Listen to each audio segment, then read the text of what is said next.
देखो कितना विश्वास होता है भक्त को, कैसा वो श्रद्धावान होता है।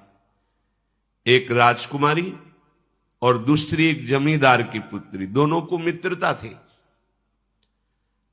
एक दिन राजा के यहां भगवत प्रेमी महात्मा आए। वो संत सेवी राजा थे।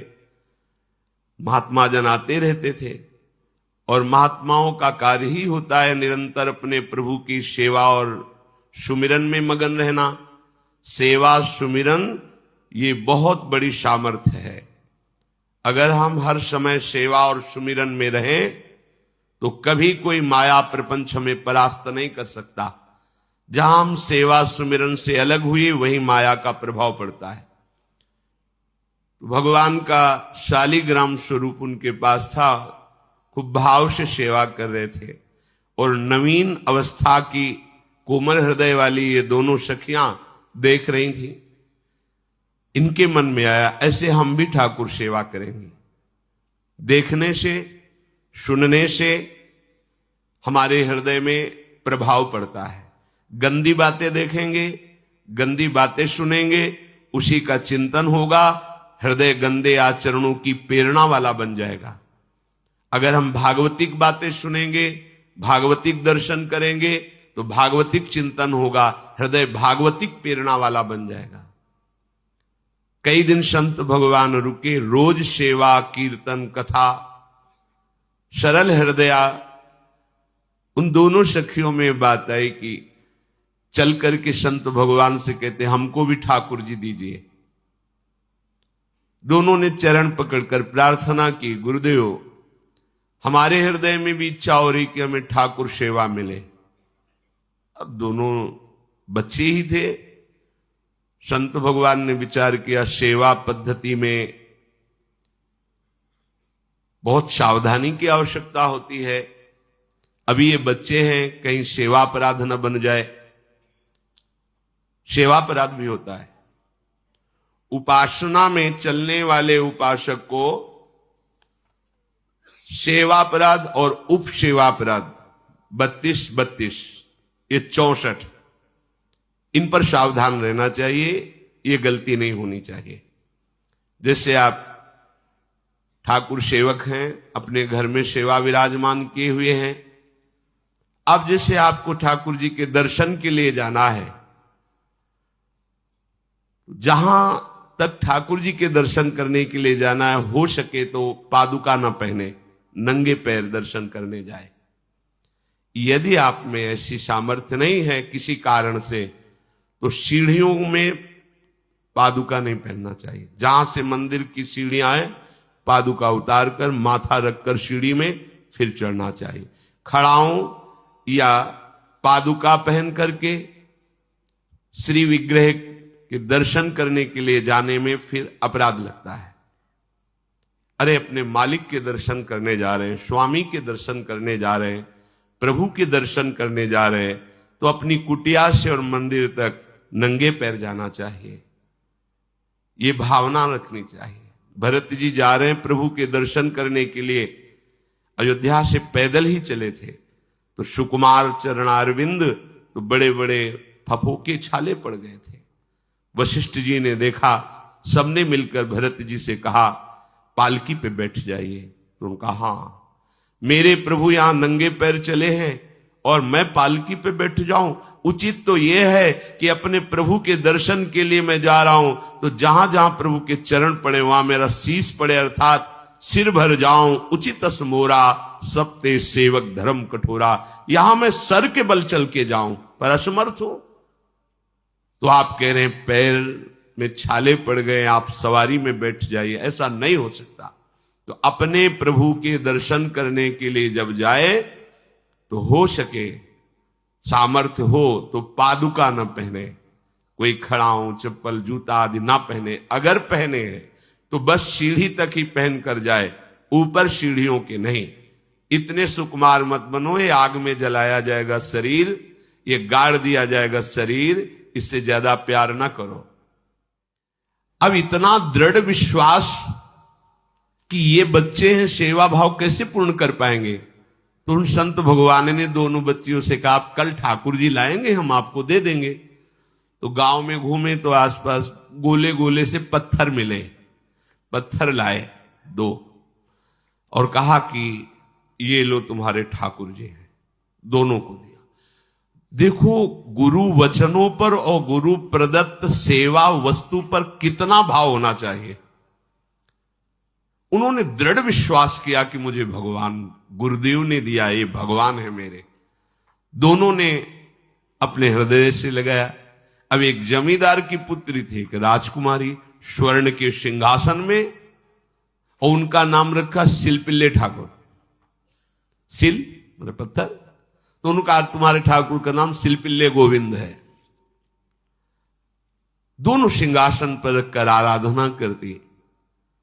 भाव प्रतिपल बढ़ता गया, नाम निरंतर जप। गुरु प्रदत्त ठाकुर पर विशेष चमत्कार हृदय में प्रकट होता है यदि उन्हीं की नियमावली से चलो। अपने मन से बाजार से खरीद लाए, विराजमान किए हैं, कभी सेवा की कभी नहीं की, वो भी अच्छा है, कम से कम भागवतिक भाव तो है। लेकिन सिद्धि जो प्राप्त होती है वो गुरु कृपा से, गुरु प्रदत्त ठाकुर से। जैसे धन्ना जी को भांग के बट्टे में ठाकुर जी प्रकाशित हो गए, गुरु प्रदत्त। अब ये सखियां जब बड़ी हुई तो इनके ब्याह की बात हुई। तो जो राजकुमारी थी उनका राजकुमार से किसी से ब्याह तय हुआ, ब्याह हो गया। अपने माता पिता से जब विदाई ली तो अपने ठाकुर जी को जो सिंहासन में थे, सिंहासन से एक सुंदर पेटी में से और गोद में रखकर, और अंदर ही अंदर जल रही है कि प्रभु मैंने प्रीतम आपको माना है, संसार के व्यवहार में ये प्रीतम बना हुआ है, पर प्रभु हमारे प्रीतम 2 नहीं हो सकते, हमने हृदय से आपको माना। इसी विचार में वो बड़ी उदास है। पहले पालकियों में ऐसा राज सैनिक चल रहे हैं, पालकियों में वो बहू जा रही है और राजकुमार घोड़े पर। राजकुमार बार बार पालकी के समीप जाता, दर्शन करने की इच्छा होती है ना, तो उदास देखता। मन में बड़ी गिलानी हुई। उसने कहा, एक नदी थी, उसने कहा यहां हम थोड़ी देर विश्राम करना चाहते हैं, राजकुमारी की पालकी रखी जाए और सैनिक दूर खड़े हो। तो राजकुमार वैसे ही आज्ञा हुई। तो बात करना चाहते हैं, पर वो ना देखती है और ना बात करती है। और इतना सुंदर रूप, क्योंकि ब्रह्मचारिणी और भगवत आराधना। अब उसके हृदय में जलन हुई कि ऐसा क्या है जो हमसे बात नहीं कर रही। बस बार बार ऐसे पिटारी खोल के ऐसे ठाकुर जी को देखती।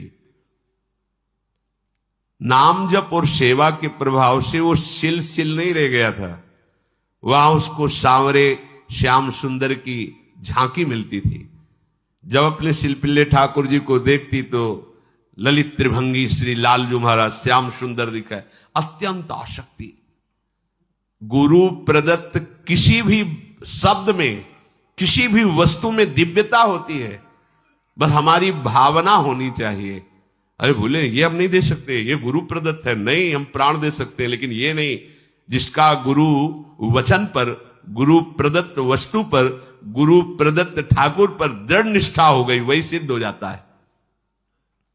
अब उसने समझ लिया कि पिटारी में जो कुछ है यही हमारे और राजकुमारी के बीच में बाधा है।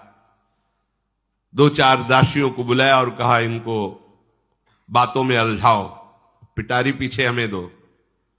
वो प्रवीण दासियां उनको विनोद भाषा में, हंसी मजाक में बात, लेकिन वो उदासीन। धीरे से गोद में पेटी थी, ले ली, हम लिए हुए हैं, आप बातचीत में सारा, और पेटी उनको दे दी। राजकुमार ने राजकुमारी से कहा यही पेटी तो हमारे आपके बीच में बात, फेंक दी नदी में। अब तो जो उसके हृदय में पीड़ा हुई, भारी व्याकुलता। अब राजकुमार सैनिकों के साथ तुरंत पालकी उठवाई, मैं ले गया। पर वो आसक्त है, इतनी सुंदर राजकुमारी, क्योंकि भागवतिक तेज से संपन्न में आकर्षण होता है। राजकुमारी ने कहा यदि हमारे ठाकुर नहीं तो मैं नहीं। आज से अन्न जल त्याग, प्राण त्याग दूंगी अगर हमारे ठाकुर जी हमारे समीप नहीं तो। आज से अब एक बूंद कैसे पिए? अपने ठाकुर को भोग लगा के पाला है और ठाकुर जी फेंक दिए गए। भारी व्याकुलता। जैसे मीरा जी कहते, दृश्य बिन दुख न लागे नैन, न रात में नींद है न दिन में अन्न जल है, व्याकुलता। अब भयभीत हो गया राजकुमार। पूरा महल इस विषाद से हो गया कि अगर नवीन राजकुमारी प्राण त्याग देती है तो क्या होगा लोक समाज में, कि अभी नवीन राजकुमारी गई, ये लोग ऐसे निर्दयी हैं कि ऐसा व्यवहार किया कि उसने प्राण त्याग दिया। राजकुमार घुटने में आ गया। घुटने टेक कर राजकुमारी से कहा, मैं तुम्हें दुखी नहीं करना चाहता, पर मैं तुमको छोड़ भी नहीं सकता। अब हमें आप वो उपाय बताओ जिससे आप मुस्कुरा दो, आप प्रसन्न हो जाओ। तो उनका, हम अपने ठाकुर के बिना जीवित नहीं रह सकती। यदि आप हमें जीवित देखना चाहते तो हमारे ठाकुर जी ला के दो। ठाकुर जी को नदी में फेंक दिया था। पारिवारिक जनों के साथ राजकुमार उस नदी के तट पर गए और राजकुमारी से कहा, तुम्हें इतना प्रेम ठाकुर जी से, तो तुमसे ठाकुर जी कितना प्रेम करते हैं? अगर तुमसे ठाकुर जी प्रेम करते हैं तो मुझे प्रमाणित कर दो, तो मैं जीवन भर तुम्हारी आज्ञा में रहूंगा। अच्छा, तो तुम ये देखना चाहते हो कि ठाकुर जी हमसे कितना प्रेम करते हैं? हाथ फैलाया और आर्त भाव से पुकारा कि गोविंद, अब आपके बिना मैंने जीवित नहीं रहना।